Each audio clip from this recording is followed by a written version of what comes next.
What's going on, FA Nation? Jon Impemba here with Adam Ronis, bringing you FA Sports Talk. Adam, we're all kind of sitting and waiting for the world of sports to pick back up, and in the meantime, we're here to talk about, basically what is going on in the world today. Before we kick everything off, how you doing? How you holding up with everything right now? Yeah, man, it's pretty good. It's just very different. Obviously, we're so used to sports every single day, watching sports till 2 in the morning, at least for me on the East Coast, because I like to watch all the West Coast games, whether it's NBA or MLB. So it's over a month now. It's obviously very different. No sports betting unless you like to bet on these obscure sports, which I can't do. Right. So just trying to hang in there. I haven't hung out with anyone for a month. Actually, the last person that I hung out with tested positive for the corona. No. So I've been fine. So I think I'm in the clear because it's been 4 weeks now about. So I haven't felt any symptoms. I understand that you can have no symptoms and still be a carrier. So I've stayed away from people, just go on my walks, wear a mask. So, just hoping that this thing clears up soon.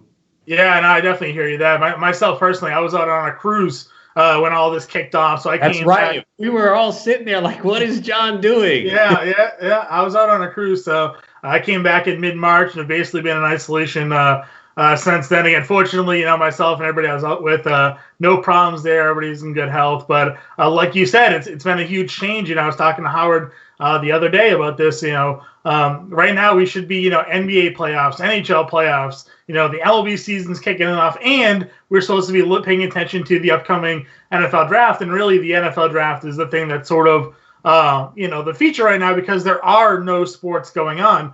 The one thing that I saw recently in news I found a little bit surprising is, you and I are big NBA player guys and followers. Hearing stories like Giannis and Jason Tatum say that since the league's been on pause, they haven't picked up a basketball. To me, that seems like a little worrisome about how some of these guys are handling, the break. Of course, you and I, we kind of sit in, we try to get outside, be active, do our walks, but, we're seeing a lot of NBA players sitting online playing video games all day. What's your take there on some of these players who said, basketball is kind of on hold, and until then, I'm not even playing? Yeah, I find it stunning, to be honest, because, again, this is their craft. And, maybe they've been informed, look, it's going to be a couple months. And maybe they're looking at it saying, you know what, we're probably not going to play till June, maybe July. So you know what, the first month, I'm just going to take off and rest, let my body recoup. So maybe that's what some trainers or have told them. But I would think you would at least be shooting free throws, at least running a little bit. Most of these guys probably have some type of gym in their house or at least an outdoor court, as we've seen from some of the players in that horse competition that we saw the other day.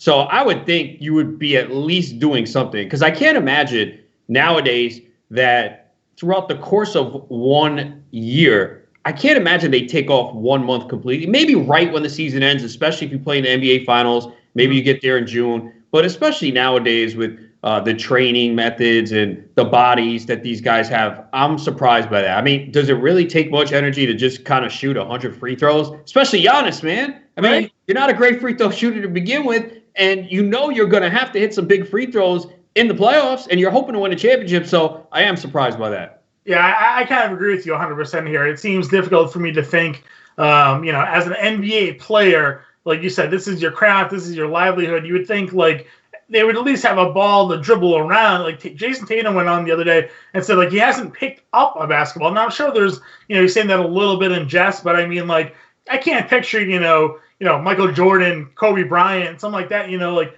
taking that much time off of not even touching a basketball, the greats of the greats. So to hear those two guys say, they haven't done much. And then, you see all the other players around the league, Devin Booker, they were part of the NBA 2K tournament, but they're like pretty much always online playing video games. To me, that certainly is a little bit worrisome about the young blood in the NBA there and how seriously, they're kind of taking this at the moment. And that's what's going to make, we hope they return, and I think they probably will and go straight to the playoffs.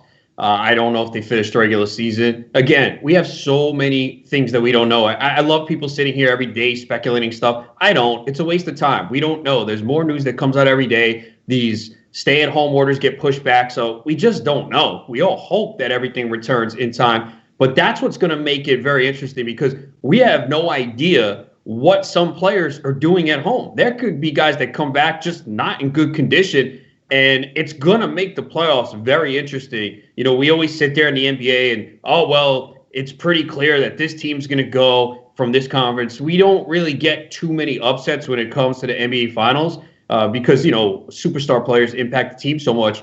But, you know, it could be a wild card. I mean, maybe Milwaukee comes back, not just Giannis, and they're just completely not in condition, out of it, and maybe they get upset and don't make the finals when everyone thinks that they should be there. And obviously the Lakers, you know, for them, like, they were on a roll, and now they get all this time where it's shut down. And, you know, I was under the belief that the Clippers were going to make the finals to begin with, and certainly bodes well for guys like Kawhi Leonard and Paul George, who were sitting out back-to-backs. George was banged up, so might be a blessing for them long-term. But, again, we don't know. Yeah, no, I agree with you. You know, other leagues, we don't know the status of the NBA. We don't know the status of the NHL. You know, the MLBPA, you know, they've come out and said, you know, they're pretty confident, you know, that they want a season to come back. They've obviously explored a whole bunch of different scenarios, whether it's playing in Arizona, whether it's playing in Florida. I saw the possibility of them playing over in Japan to get the season in. You know, so, you know, how are you feeling about, you know, the MLB coming back, especially when some players, you know, most notably, you know, Mike Trout has been outspoken saying he's been hesitant about the idea of coming back too soon. You know, do you think we may see teams come back, baseball start back up, and players maybe not, you know, be there with their teams? Yeah, it's a good question. Again, this is another wild card. You know, at least baseball is coming up with some possible alternatives. And again, none of them might come to fruition, but at least they're discussing it. It's just real tough to tell what's going to happen. And I would like to see baseball in some capacity. But, I mean, it's tough to know what's going to happen right now. And that's why I don't know why people get crazy over this stuff. It's not like they said this is happening, we're going to do it. It's all speculation. They're just trying to come up with a plan. Right. At least they're doing this and talking about it. It's better than we hear nothing. You know, at least they're trying to come up with something. And all of the things they propose might not work out. Here's the bottom line, and I've said this on Alarm After Hours on SiriusXM and Fantasy Sports Radio. Whatever plan we get for these sports, it's not going to be ideal. We're just in a situation where we cannot please everyone. And yeah, a lot of athletes won't be happy, whatever the scenario is, but, you know, we need to get some type of baseball season in. You know, I would think Mike Trout, this is like one of Mike Trout's prime years. I mean, he's been great for years, but this is like a prime year for him, and we're missing that. You know, that sucks, man. So I hope they come up with something where, and just like any proposal that's different from the norm, you know, if someone came to you tomorrow and said, all right, we need you to start getting up 5 a.m. every day, your initial reaction is going to be like, no, I don't want to do that. But if it meant more money for you or a better position, you'd think about it and be like, all right, I'll do it. So it's the same thing with these athletes. You know, they're creatures of habits. They're used to the 6-month season, being at home, going on the road. And now you're asking them, all right, we might have to put you for 3 months living in hotels. Of course, your initial reaction is going to be like, no, I don't want to do that. But as time progresses and they see, look, this might be the best alternative for us to play and make money, they might say acquiesce and be like, all right, fine, we'll do it. Yeah. And I mean, for me personally, when I heard the idea of the, you know, Florida, Arizona, you know, the Grapefruit Cactus league idea, you know, I thought that was kind of interesting, you know, one, because it kind of gave you that a new look at the realignment. You know, I was you know, kind of a fan of that idea of getting some new blood in certain divisions, see more teams a little bit more often. I mean, like you said, this is not going to be a regular season, so why not really mix it up? Give us the universal DH. Try out like a pitch clock. Make this season like the test case for like all the things you want to try to improve the game, and go about it that way. Plus, you also have, you know, all those spring training facilities, all the fields. You know, families are down there during spring training as it is, so like maybe it will be a little bit closer to the norm. But definitely seems like baseball really wants to get it going. You know, they're you know, participating in that huge antibody study. You know, they're getting a bunch of MLB employees, players, families, all trying to figure out a way to get that COVID testing down. So it'll be certainly interesting as we get more news. And hopefully, again, sports come back soon. That seems to be what everybody wants. You know, whether or not you're a fan of the president or not, he seems to be very outspoken and vocal about getting these sports back. He's meeting with all the heads of the leagues about reopening the country and yada, yada, yada. So, you know, it seems like this is all just in due time, but hopefully, you know, sooner rather than later. Some leagues are already kind of putting out, though, that when they're, things are coming back. The PGA Tour announced today they're targeting June 11th as their return date. They released a revised schedule for when all their tournaments are going to be played out post-June. They're really cramping in a lot of these key tournaments and moving around when the majors are. Adam, are you a big golf guy?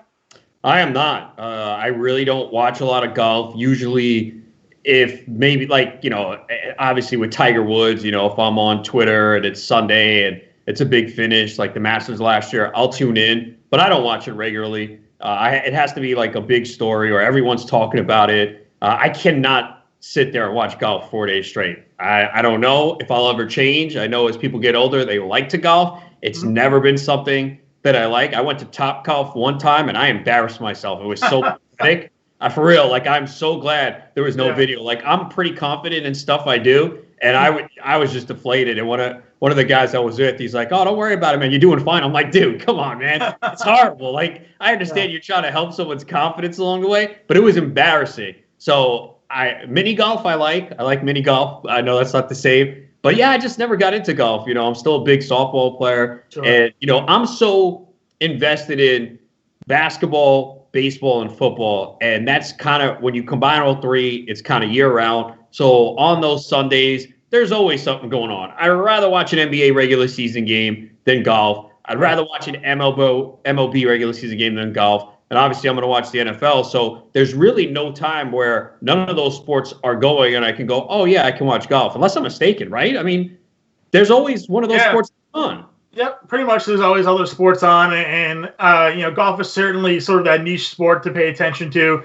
I grew up golfing, golfing with my dad. I golfed a little bit in high school. So, but even to that point, I still focus primarily on the main sports. But golf to me was one of the ones I was surprised that it got, kind of went away. I certainly understand that, you want to take away the massive gallery of crowds that show up to these golf events. But for the most part, golf is, four guys on a hole, the two caddies, the two golfers, they're almost never really with one another outside of the caddy. They're hitting their golf balls in different areas of the course. I was a little bit surprised that the PGA went on the hiatus. Now, I certainly understand people are traveling a lot. They're going all around, and I guess that kind of makes a little bit of sense. But there is an amateur golf tournament league thing that's been going on. I saw you can play it on DraftKings and FanDuel. It's like the Outlaw Golf Tour. It's in Arizona, and that's been going on. And that actually has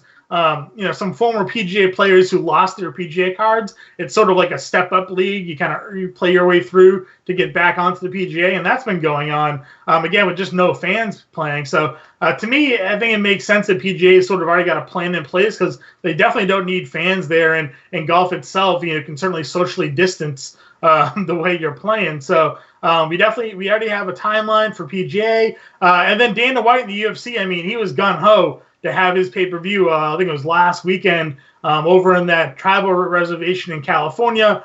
He got a call from the top of ESPN, apparently, and was like, hey, no go, we got to nix this. But he's come out now and said, May 9th is when he's ready to go for his next pay-per-view.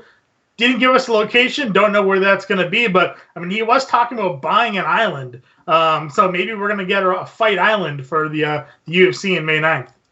Yeah, we'll see, because I think he was pretty adamant that it was going to happen. I believe it was supposed to be, this weekend. I believe it was supposed to be. Yeah, it was supposed to be the 18th. Yeah. Yeah, so, he was pretty staunch on that, and that got shot down. So I wouldn't exactly put that in ink yet for May 9th. We'll see. Look, he's very aggressive about it. Look, people want to see something at this point, some type of live sport event. Obviously, UFC has become very popular. So I think everyone would be looking forward and hope that it does return May 9th. Even if you don't like these sports, you want to see them back, because then it would maybe potentially be progress for the other sports to head in that direction. So we just want to see things return to normal as soon as possible, whatever sport it is. Yeah, I think there's some fortunate circumstances where there are states that are more forward with reopening things. The governor of Florida, recently deemed the WWE to be an essential business, right? DeSantis there is more than willing to open up the state And so is and Arizona. The name of the governor there is escaping me, but like states like that are more than willing to kind of bring these things to their state. So maybe we'll see him in Florida. Maybe we'll see it in Arizona, where the governors are more relaxing on their policies of social distancing and closing down crowds. Now, again, there's not going to be any fans in these arenas, but it seems like they're more than willing to open it up to having these type of events there. Are you a wrestling fan, Adam? I am. I don't watch it as much as I did. I used to watch it a lot more when I was younger, but as I've gotten older and work responsibilities and fantasy, it's just hard to follow as much. So I'm kind of in and out. Monday Night Raw, I'm usually on air on Sex and Fantasy Sports Radio for Lisa Ann Does Fantasy. So, yeah, I can record it, but when I'm on air, we're usually, if it's NFL season, we're giving live updates of the Monday Night Football game. So that's on my television. And then once in a while, I'll record it and watch it after, but I don't do it every week. I never really watch SmackDown, which I don't know, it's Thursday or Friday now. Yeah. I did watch WrestleMania because there was nothing else going on. Right. And I signed up. The highest watched WrestleMania ever. Oh, I'm not surprised. I'm not surprised by it. There was nothing else going on. It was 2 nights. I'm a big Undertaker fan. That's my favorite guy. So he was involved. So I always tune in for WrestleMania. I thought, considering the lack of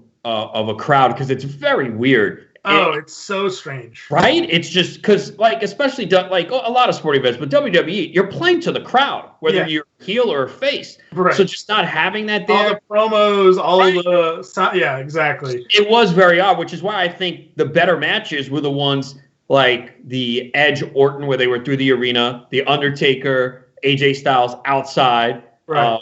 Those were the better matches, I thought, because it was, you didn't really need the crowd in those. Right.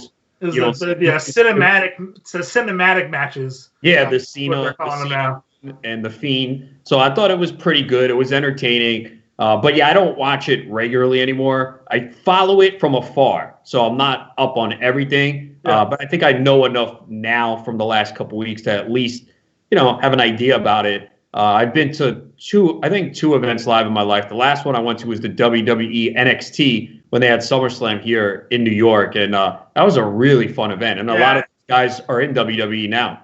Mm-hmm. Yeah, NXT is always putting out great shows there. I just, funny seeing the headline that it was deemed an essential business, to me, because it's a TV show. Sports entertainment, however you want to call it. When there's a lot of other shows and movies being put on hold with studios and whatnot, Vince was able to pull some strings there and get Florida to reopen their performance center and deem it an essential business.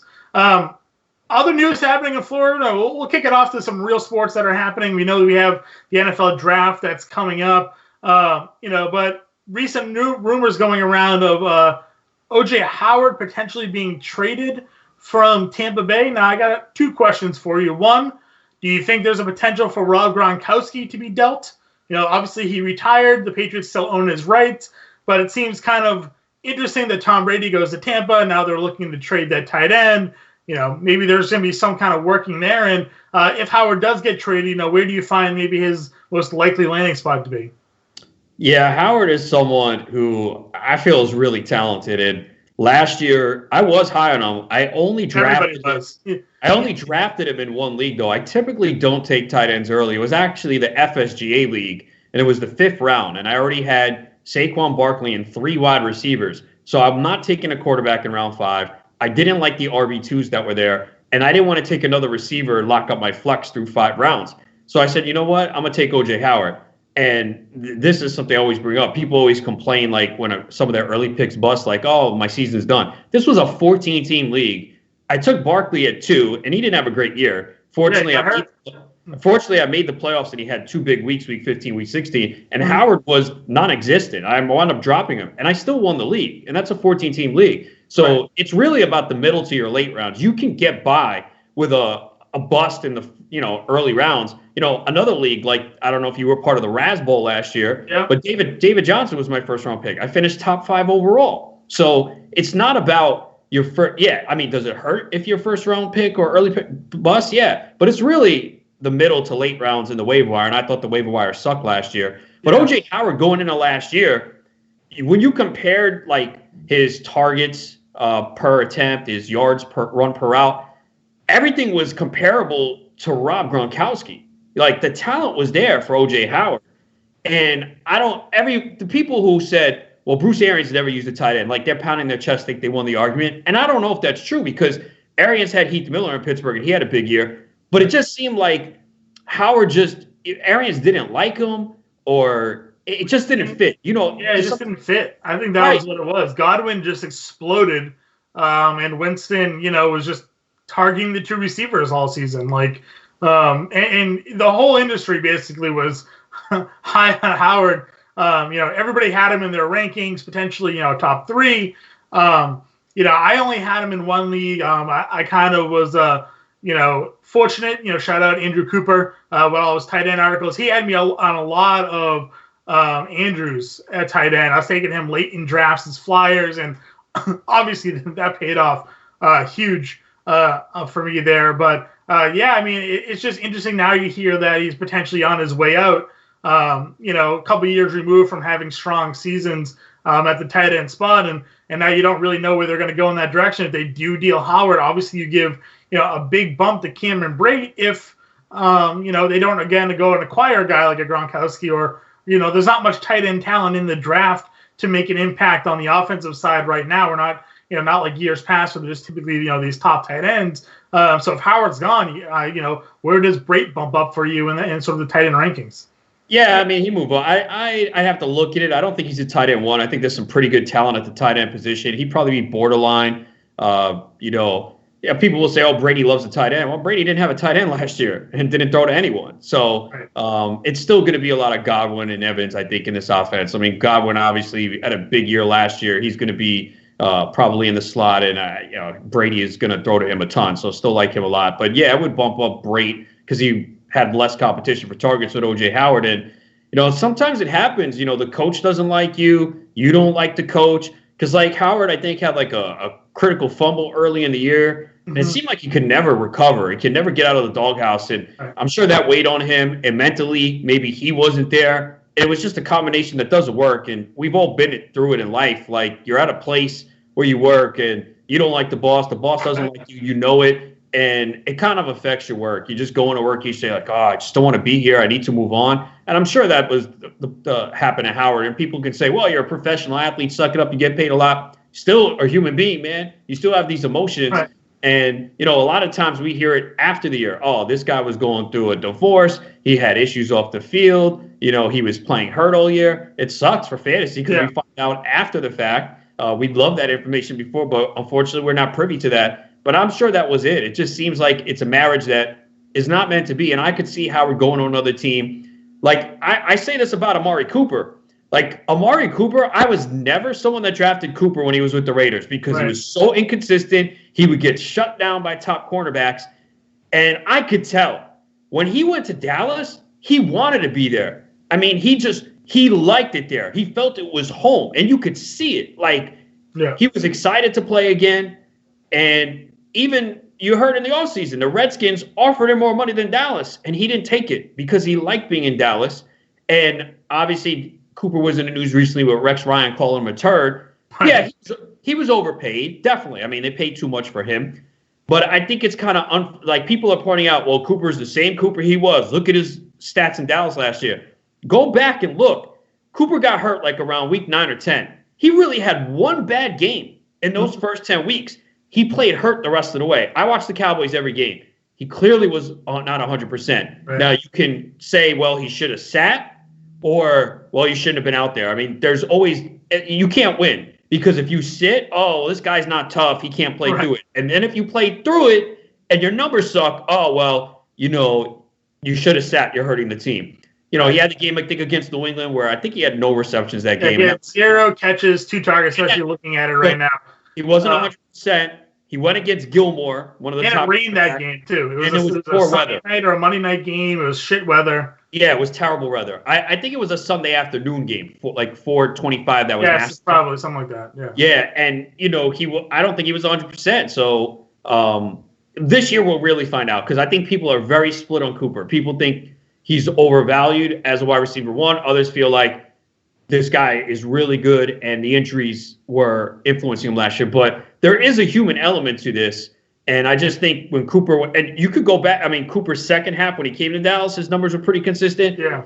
I just felt like that's a guy that knew Oakland just wasn't happy there, wasn't working out, goes and changes teams, and now all of a sudden is happy. And that could happen. We saw Randy Moss do that, leave Oakland and obviously thrive in New England that next year. So maybe Oakland is just the terrible team there. Yeah, I mean, I like Amari. I had him on my team last year as well. Even though I was still a little bit weary because a lot of his yards with Dallas after he got traded was really in a couple games. Like he had that like 200-yard receiving game or something like that. But I mean, yeah, it definitely hurt down the stretch there. But early on, he was stunning out. But so was Dallas. Dallas started off the year relatively strong and faded at the end, and obviously that caused the issue with the coaching change. Do you think McCarthy's system at all is more beneficial to the pass, or do you think it's going to just be focusing on Zeke again? Well, I mean, with Green Bay, it was more focused on the pass, but he had Aaron Rodgers. Right. So we'll see. I would think it's still going to be a lot of Zeke, but Dallas did pass a lot last year. They became a little bit more pass heavy. But either way, I think Cooper and Gallup, and I wrote as part of my wide receiver preview, undervalued receivers. I think Michael Gallup is tremendously undervalued. If you look on a per-game basis, he averaged almost the same amount of targets and more yards per game than Cooper. Yeah. And people don't treat Gallup like that. I mean, depending on what ADP you're using. I mean, there's some leagues where Gallup's going as a 28th to 30th receiver off the board. I think that's absurd. I mean, Gallup has had, his rookie year with Dak, you could see there was some miscommunication, there was some near misses, but he got a lot better last year. And Dallas, for some reason, did not throw a lot in the red zone. Like Cooper and Gallup should have had more touchdowns. Right. And that was because Dallas stalled a lot. They would move the ball down the field and then get in the red zone and couldn't convert. But remember, Randall Cobb is gone. They don't have a slot receiver. I do think Blake Jarwin is an interesting tight end as a tight end too. I really like him a lot. You won't have to draft him as a top 12, but he's really good. But yeah, I mean, Gallup and Dallas might draft a receiver, but Gallup and Cooper should both get a ton of targets this year, and I like both of them in fantasy. Yeah, Gallup was definitely interesting. What I love the most with Gallup is the yards per catch. 16.8 yards per catch last year. So a big, deep player. You recently wrote, a best ball wide receiver article. Gallup to me, I think it would be a guy like that where he can give you the home run ball and have huge outputs in random weeks.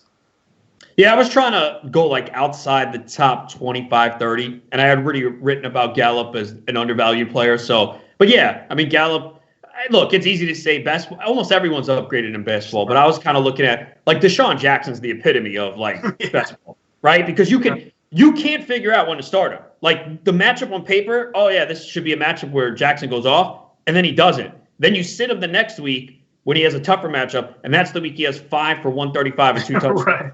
So and then the next week he'll pull his hamstring and screw you that way. So you never know. People forget, like he played week 1 last year. He had a huge game. He had 2 touchdowns, and I honestly thought that was the missing link for the Eagles last year. They had no receivers that could stretch the field. It was easy to defend them because they had no speed, and they clearly missed them. Even if Jackson, and now he's getting older, and health is definitely an issue, but he's so cheap in drafts right now for best ball. A redraft, again, he's cheap, but I don't want to do it because you can't figure it out, but they missed him last year because just the threat of him being on the field, the defenses and the safeties have to account for that. So as long as he hasn't missed a step and he's healthy going into the year, and the Eagles haven't done anything at receiver yet. They're definitely drafting a receiver, maybe 2, but Jackson in best ball right now is very cheap.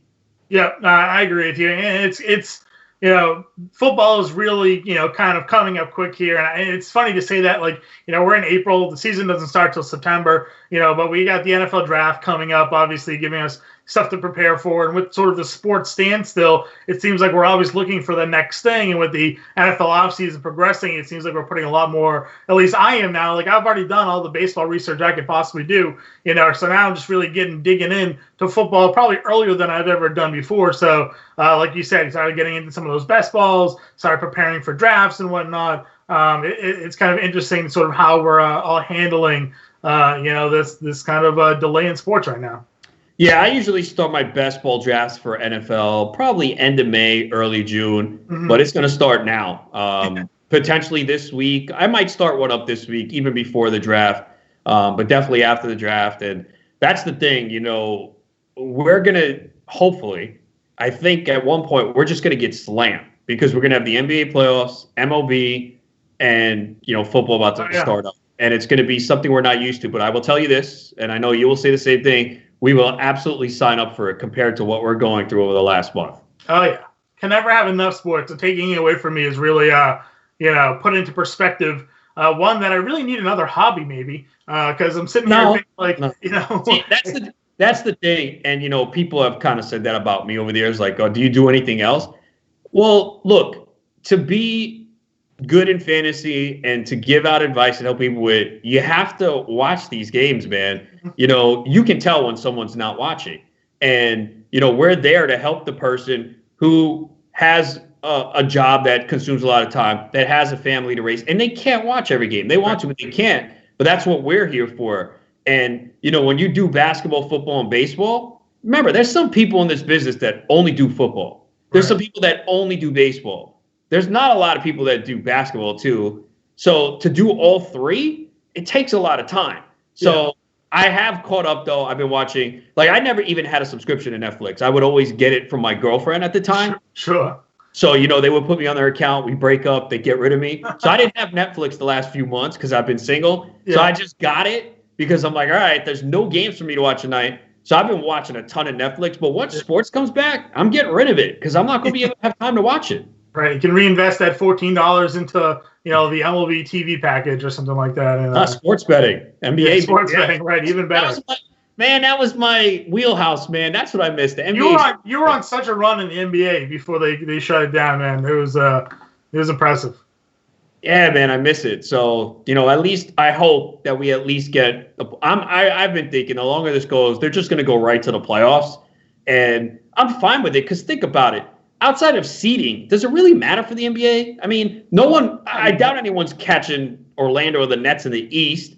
And in the West, the Grizzlies, I think, had like a 4.5 game lead. And yeah, it would be fun to see the Pelicans get in or the Blazers with Dame. But it's really not that big of a deal. I know there was seeding purposes for home court.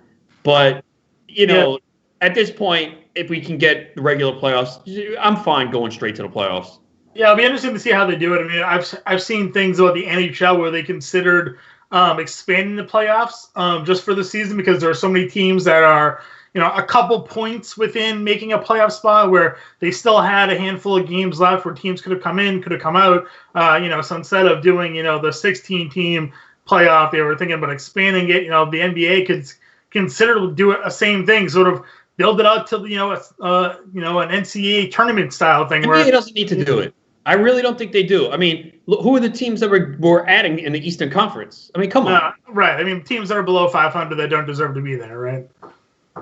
Yeah. So, I mean, look, it would be nice to get the Pelicans in because they were fun down the stretch. Yep. But they lost some big games that they could have won. I mean, you want to see Damian Lillard in the playoffs, man. I know their team is not as good, but, it kind of would suck to have them out. But you know what? They had their opportunity, and, they didn't get it done. Right. And they were, Dame was putting him on his shoulder for like a month stretch, just trying to will them into playoff spots. That was a ridiculous stretch, man. Ridiculous. Yeah, it was an insane. They're 3.5 games behind the Grizzlies right now in the standings in the 9th spot. They're tied with the Pelicans. Lillard was hurt too. He was out when this stopped. So, that could help them if they do finish the regular season. Yeah, I agree with you. I mean, I think it would be interesting to see how it all plays out as well. And hopefully it all comes back soon because, like you said, we're pretty desperate to get everything back there. Adam, before we wrap this up, any final words of encouragement for anybody as we kind of wait it out? Yeah, man, we appreciate everyone that is still coming to Fantasy Alarm. Continue to do so. We're doing these live streams to keep you entertained. We know everyone's kind of struggling a little bit right now, so we're just trying to be as optimistic as possible. We're continuing to churn out content, adding baseball profiles every day. Look, this buys you time. Do the fantasy baseball research. People love to draft. And once baseball announces a start date, I think you're going to see a big increase in drafts. Definitely. We're putting NFL content out there. I'm doing the wide receiver preview. There's 3 articles, just posted one yesterday. So we're doing quarterbacks, running backs, tight ends, defense. So we're giving you a ton of content. And, a lot of it's free, so check it out. And we're going to continue to be here for you guys. And we want to make sure you guys are ready once sports returns to dominate. Yep, exactly. Yeah, we have all the free content, like you said. Football positional previews are out there. We still have the mock draft army running. Andy Spiteri every night getting out there with MLB mock drafts. So if you're itching to draft some baseball teams, go ahead, go to his Twitter profile and click the link there at RT Sports and get in some mock drafts. And we just started doing e-gaming. Sean Mitchell is killing it. We're Counter-Strike right now. We've already had 2 subscribers win and come in second place in GBP tournaments. So we're even breaking into the e-gaming world right now to give everybody something to pay attention to. So, but yeah, I mean, it's exciting times. We're just, waiting for it all to come back together. But until then, we're here for you all. So, for now, we'll talk to you all later and good luck.